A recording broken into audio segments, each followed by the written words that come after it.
રાધનપુરમાં ઉનાળાની શરૂઆતમાં જ પાણીની પારાયણ સર્જાઈ છે, ત્યારે સ્થાનિકો મોંઘવારીના સમયમાં પાણી વેચાતું ખરીદવા મજબૂર બન્યા હોવાનો આક્ષેપ કોંગ્રેસે કર્યો છે।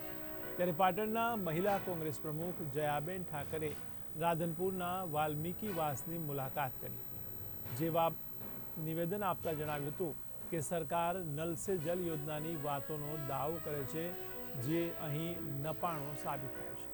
અહીં રોડ, રસ્તા, ગટર અને પીવાના પાણીની સમસ્યા છે। લોકો ખારું પાણી પીવા માટે મજબૂર બન્યા છે, ત્યારે વિકાસના કામોને કારણે સ્થાનિકોને ભારે હાલાકીનો સામનો કરવો પડે છે।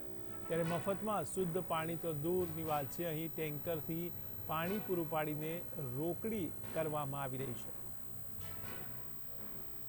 ત્યારે ભર ઉનાળે અહીંયા રાધનપુરની અંદર પીવાનું પાણી જે છે એ વેચાતું લાવવું પડે છે। એક ટેન્કર 300 રૂપિયાનું લાવવું પડે છે વેચાતું, જે નગરપાલિકામાંથી અત્યારે આપે છે, જેની પાવતી મારી પાસે પડી છે। અને બીજું કે જો વેચાણ સરકાર પાણી આપતી હોય તો પબ્લિક પીવા પૂરતું પાણી લાવે છે, તો પછી ઢોર ટાંકર અને નાવા ધોવા, કપડે ધોવા કઈ રીતે આટલા પૈસા ક્યાંથી લાવવા? અત્યારે બેરોજગારી છે, મોંઘવારી છે, આટલી મોંઘવારીની અંદર પૈસા કમાવા કઈ રીતે, ઘર કઈ રીતે ચલાવવું કે પીવાનું પાણી વાપરવું, એ પણ અહીંયા સરકારને વિચાર કરી અને આટલા સુધી પાણી અમને આપે એવી માંગ કરીએ છીએ।